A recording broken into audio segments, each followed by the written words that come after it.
Hi, this is Erling. Hi, and this is Judy. We're with Travel Trail Sail. We're out on a beautiful day here in Westmoreland State Park. It's a Virginia state park, and this park has a special place in our heart. 10 years ago, we took a 2-month camping sabbatical. It was really the start of our camping adventure, and Westmoreland is where we did our dry run. We had no idea what we were doing, just bought a camper and planned to head out, and we needed to figure out how a camper worked. And Westmoreland is where we did it. So we're back and really enjoying our time here today on a fall day. The leaves are falling, but it's a great park and special place for us. Indeed, and it's kind of funny to think back how far we've come in 10 years. Over Wow. 10 years of camping, and We've learned so much along the way. yes, so anyway, this is a great park and great memories. It is not a huge park. It's about 1,300 acres. It's on the Potomac River, not far from Fredericksburg, Virginia, Richmond, Virginia, and actually not far from DC. So it's pretty close to some major cities, yet out here you don't feel like you're close to any of that. It's so nice and quiet. It has about 6 miles of trails, which I think we covered most of those yesterday in one day, and our poor dog Rita is sacked out in our camper right now trying to recover.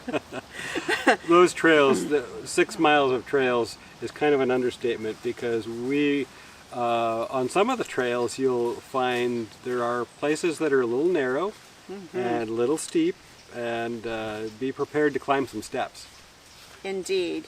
They are parts that are challenging. I would also say there are parts that were a bit confusing as far as where the trail went, because it seemed like it could have gone either way and it wasn't clearly marked. And with so many leaves on the trails right now, it was a little bit confusing. So you really have to pay attention to the markers. And there are posts that mark the start of trailheads. It's actually really nice how they have parking spots next to the start of each trail, which is great. But there are a few places on the trail where, how they paint a swatch on a tree, blue or red, to guide you. And they've added reflector swatches on a few parts of the trail, but some of it was a little bit faded. So, but we enjoyed it and had a really good day of hiking. Definitely. And two of the trails that were probably the most challenging were Laurel Point Trail and the Turkey Neck Trail. So gorgeous trails, but there were parts that were a bit challenging. I would also say you'd want to have a good pair of hiking shoes on those trails. Yeah, and there are a couple places, it hasn't been raining this weekend, but where the trails were maybe a little bit muddy. We had to sort of steer around the edge of the trail, but generally pretty good trails and a great day of hiking in the woods. At some points you get views of the Potomac, so you're looking out at this amazing river. Pretty cool. Right, because we're essentially like on top of a ridge or cliff, so at certain points you just have these beautiful views of the Potomac River. I would say if you are into biking or running, it's kind of limited here. There is even on the main road, a part that is a very steep incline that even has the warning to get off your bike and walk it down. So just be careful of that. For kids, there are lots of great attractions here. There is an Olympic-sized swimming pool. A nice pool, really is. It's very nice, and it's on the Potomac. You see the Potomac River from the pool. And that's open during, the summer season. There's also a Discovery Center. There's also a Fossil Beach where you'll see kids with their strainers looking for shark teeth, which you can find lots of those at that beach. So that's kind of fun. Well, Judy mentioned along the trails, we're kind of on the edge of a ridge, right? And when you hike down to Fossil Beach, you can see it's like almost a sheer cliff, and then the soil is eroding away, and as it does, all these fossils like shark's teeth are emerging, because once upon a time this whole area was covered with water and sharks were swimming around, and now you can benefit from that by finding a shark's tooth. Which is pretty cool. Yeah. Pretty cool. There are also, obviously a campground, but there are cabins for rent too, and there are different types of cabins you can rent. There's bare bones cabins. There's other cabins that have a kitchen and AC and things like that. So that's another option for you to stay here. So let's talk a little bit about, since we're staying here, the campgrounds. Now there are 3 campground loops, A, B, and C. Makes sense, right? One of those is a tent-only loop. So we didn't do too much exploring on that one as RV campers. But loops A and B are designated for RV campers. And I would say this campground, it must be one of the older Virginia campgrounds, and it's a little bit rustic. The sites are gravel pads, kind of a mix of these sites that are back in and some that are on the side of the road. It's a pull through, but just sort of pulled off to the side of the road. And the electricity is 30 amp. About half the sites as we were walking around had no hookups at all, right? So it seemed that way, yeah. If you were somebody who was self-contained and didn't mind a smaller site and sort of boondocking, there's a shared water area.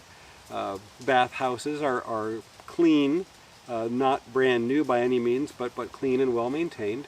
So some of the, I think if you had a pop-up or maybe a Class B or even a smaller Class C, great campground.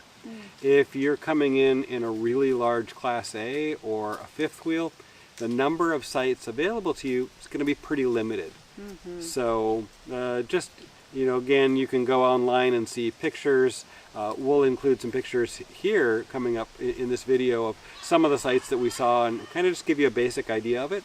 But one other thing that was kind of weird, and the campsite we're in is like this, the area where you have your picnic table is what many would consider the wrong side of the camper. Now, typically you want to put your awning out and spend time in your chairs, gathered. Have coffee on the terrace, start your morning in a nice camp chair and enjoying that. But on ours, the picnic table area is on the hookup side. So for our campfire last night or to grill out, we had to walk around the camper to get to the picnic area. So it's not a deal breaker, but it's just kind of odd. So just so you know, before you book, do a little research, make sure the site is one that you're going to be comfortable with. And this, if you have a really big rig, might not be the best campground for you. There's like Belle Isle has these amazing big paved sites. Maybe that would be a better choice, just farther up the same peninsula. Yeah, you'd be pretty limited on the number of sites you could choose from the bigger your RV or camper is. We have a Grand Design 28 MKS, and it was a little tricky making the turn to get into the part of the loop where our site is. It was tight, and in our video you'll see our site, and we'll point out some of the pluses and minuses of the site we're currently on. Yeah, but anyway, pretty nice campground, is heavily wooded. One of the other things that kind of surprised me, though, is when you have a wooded campground, usually you have privacy between the sites. And some of the sites, even though there's a lot of trees around, the sites are kind of close together. So, yeah. Again, we managed to fit with our camper. It's 34 feet end to end, and we fit. But just there aren't a lot of sites that would accommodate us. Yeah, but overall, very nice campground. And again, with some great memories here from when we started these adventures over 10 years ago. The nice thing about the state park, about Westmoreland State Park, is that there are some local attractions that are within a easy driving distance. Just, I think, 5 miles from here is George Washington's birthplace, which would be a great place to visit. There's also King's Dominion, which is an amusement park just north of Richmond, which is about an hour's drive from here. And if you're into roller coasters and that adrenaline rush, that is the amusement park to check out. So that's also close to this state park. And there are also a couple of local wineries and even a brewery not too far that you might want to check out while you're here. Yeah, the closest town is Montross, Virginia, and it's only about 7 or 8 miles away. Has grocery store and all the basics, but we did notice on our way in there was a craft brewery and a lot of people hanging outside and enjoying a pint. Yeah, and I don't know, there was this restaurant it caught my attention. It's called NN Burger, and it was voted the best burger place. And I hope one day we get to check it out. Not this trip, but maybe someday. Looked pretty tempting. So Yes. if there isn't enough for you to do here in the state park with kayak rentals, canoeing, swimming pool, hiking trails, then there's nearby things that you can get out and explore. They also rent paddle boards during the summer, which I've tried in the past, and that's really fun. And the Potomac River is a nice place to do those water sports. Absolutely. So again, wonderful state park. Love it a lot. Campground might be just a little bit limiting for some, but if you were coming for a day trip, you could have a lot of fun. Along that water too, where we're talking about kayaking and everything, there's a picnic area so that you could pack a picnic, come for the day and enjoy the pool and a picnic and just hang out sort of on a beachfront area along the river. Absolutely. So come along with us on the tour of the campground and the trails here, and that way you'll get a better feel for this state park, and we'll point out some of the great things about the campground, some things to watch for. And so come along with us on our journey through Westmoreland State Park. Let's go take a look.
Here's an example. This is Site 8 on Loop B, and it's a nice level site, but it's really shallow, so I'm not sure what you'd want to park there other than small Class B or a pop-up.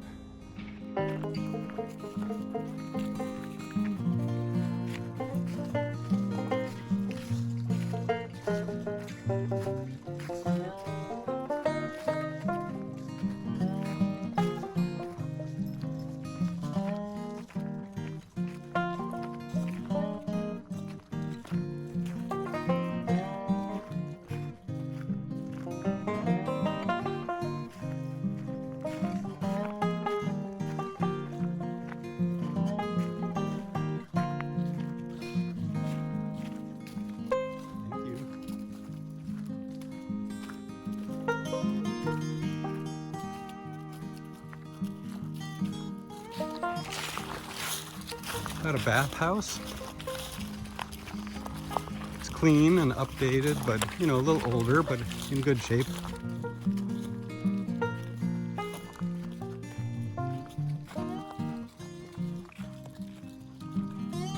Site 30, not real deep, but you could fit a nice small camper or a Class B or a C. Water and electric, kind of a little bit towards the front of the site.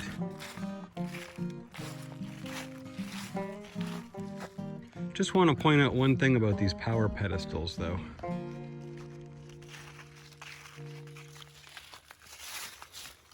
They are kind of old. So you do have 20 and 30 in there, but you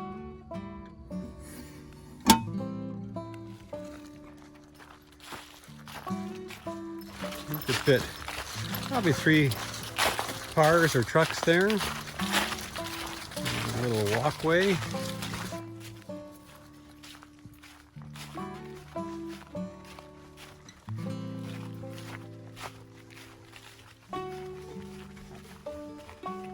We got a campfire ring and tables gathered around.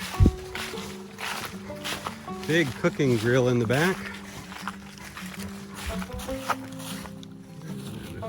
Look over, there are multiple tent pads here. Real nice for a group to camp.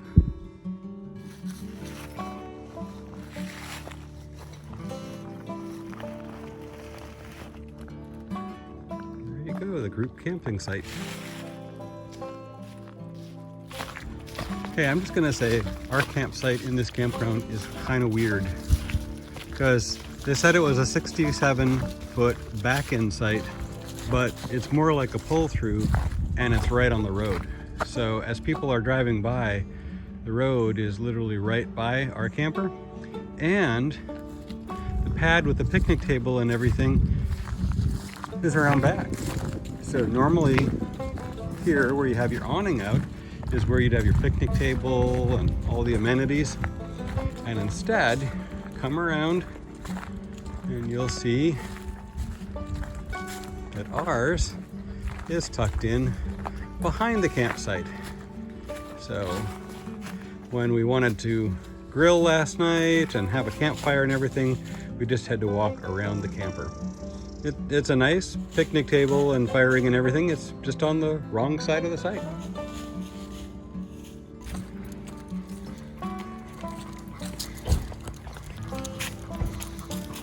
So what I remember about camping at Westmoreland was that many of the sites in the A-loop are these pull-throughs that are just on the side of the road. I'm just going to walk through one. This is site A3.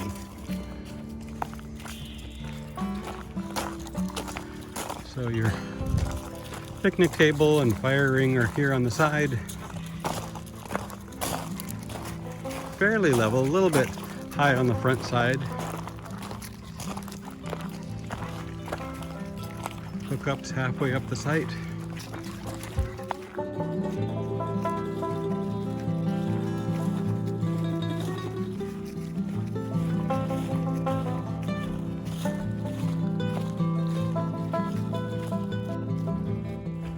Driving into site A2, you're going to see that things are a little bit reversed from that your picnic table again is on the hookup side, not on your awning side.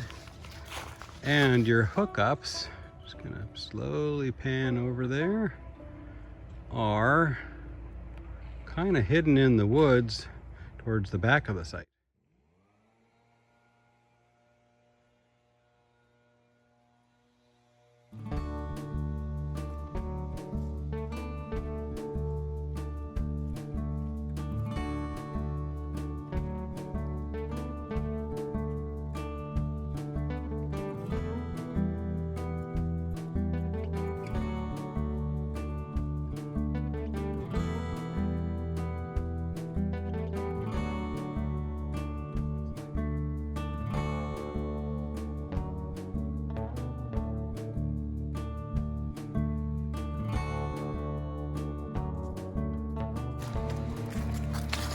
And then like A9 here actually goes down.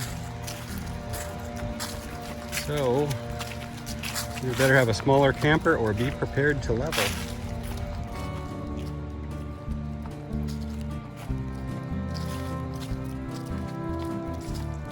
They have cabins in through here, but they appear to be kind of older, smaller cabins. A nice picnic table with shelter next to it.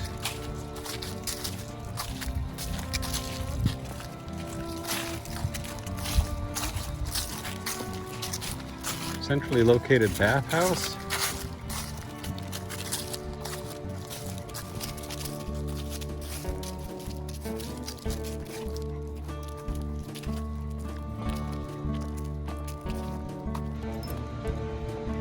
That's a reasonably long travel trailer in Site 34.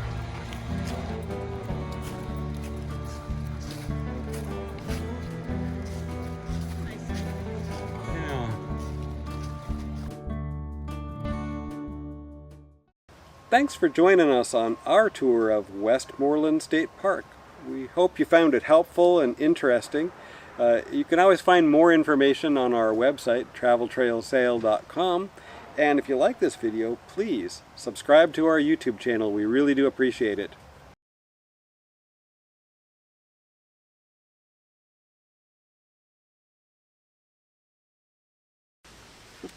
Hi, this is Erling.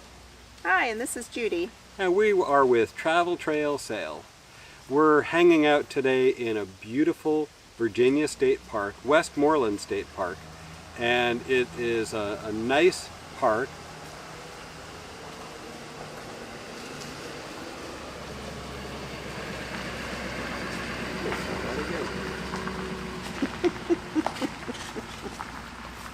Well, see, we are at a campground. We are at a campground.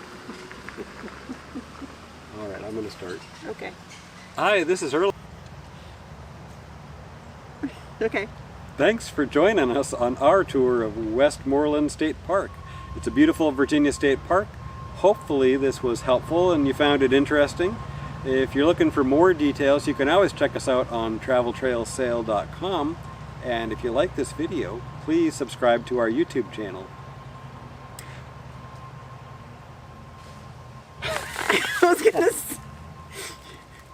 I was gonna say, and if you have a special story or a special park, state park or national park, please share your story with us. Well, we'd love to hear about it. Let's do our ending over so you can say that.